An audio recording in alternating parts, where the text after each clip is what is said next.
सुन्न सुन्न झालेले राजे संजीवनी माचीकडे पुढे न जाता तसेच माघारी फिरले. रानराघू, बोरड्या, धनछडी या पक्ष्यांचे कितीतरी थवेच थवे गडाच्या माचावरून कलकलत झेपावत गुंजन मावळाच्या रुखाने मावळतीला चालले होते. त्यांचा कलकलाट नेहमीसारखा बिनघोर नव्हता, बेधरट, कातरलेला होता. राजांना तो जाणवला. ते पक्षी दिल्लीरच्या तोफखान्यातील भांड्यांच्या उडणाऱ्या भयानक दणक्याने बेदरून करेपठार सोडून गुंजन मावळ्याच्या आसऱ्याला चालले होते. नवख्या रानाशी जमवून घेताना त्यांचा कलकलाट बदलला होता.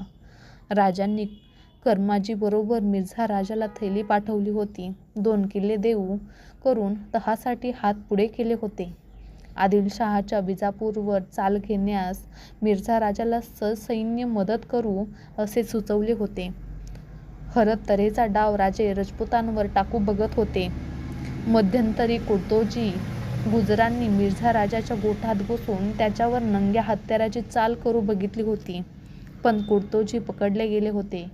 मिर्झा राजाने त्यांना एक घोडा व तलवार पेश करून मुद्दाम इतमामाने सोडून दिले होते. राजांना डिवचण्याची एकही संधी कावेबाज मिर्झा वाया जाऊ देत नव्हता.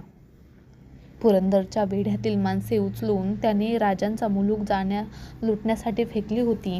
रात्री बेरात्री ते घोडेस्वार मशाली नाचवीत थेट राजगडाच्या पायथ्याशी दौडत होते. मिर्झा राजाच्या गोटातून परत आलेल्या कर्माजीला बाळाजी आवजींनी राजांच्या समोर पेश केले. कर्माजीचा चेहरा पडला होता. मुजरा करून त्याने कमरेला लटकवलेली मिर्झा राजाची थैली राजांच्या हाती दिली. राजांनी ती बाळाजीच्या हाती दिली. बाळाजी चिटणीस मिर्झा राजाचे पत्र वाचू लागला. आमची शाही फौज आसमानातील ताऱ्याप्रमाणे असंख्य आहे. तुझा पहाडा खाण्याचा मुलूक तिला अजिंक्य नाही. आमच्या घोड्याच्या टापाखाली कुठलाही मुलूक तसनस होऊन जाईल. जीवाची खैर असेल तर बादशाही चाकरी पत्करू शरण ये.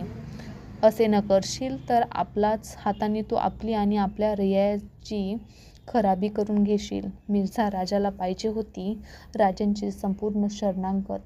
हे पत्र ऐकताना राजे सुन्न आणि बधीर झाले.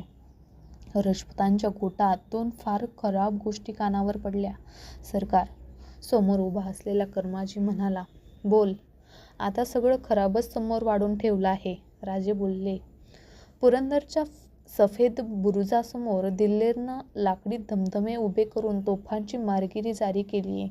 त्या धमधम्यावरून आलेला एक तोफगोळा सफेद बुरुजाच्या बारूद कोठारात पडला. कोठाराच्या भडक्याने चिरेबंद सफेद बुरुज अस्मानात उडाला. त्यावर 80 धारकऱ्यांच्या डोळ्याचं पातं लवायच्या आत नुसत्या ठिकऱ्या ठिकऱ्या उडाल्या तनी. त्याच्या तुटक्या हातपायाचा पाऊस माचीवर कोसळला. किल्लेदारानं ते पडलेले हातपाय गोळा करून सगळ्यांना एकदमच अग्निडाग दिला. आणि काय कर्माजी? बोल. गड पडला काय? नाही, गड नाही पडला. एक छातीचा गडी पडला. काल दिल्लीरनं गडाचं 5000 पठाणीशी सुलतान नवडा केला.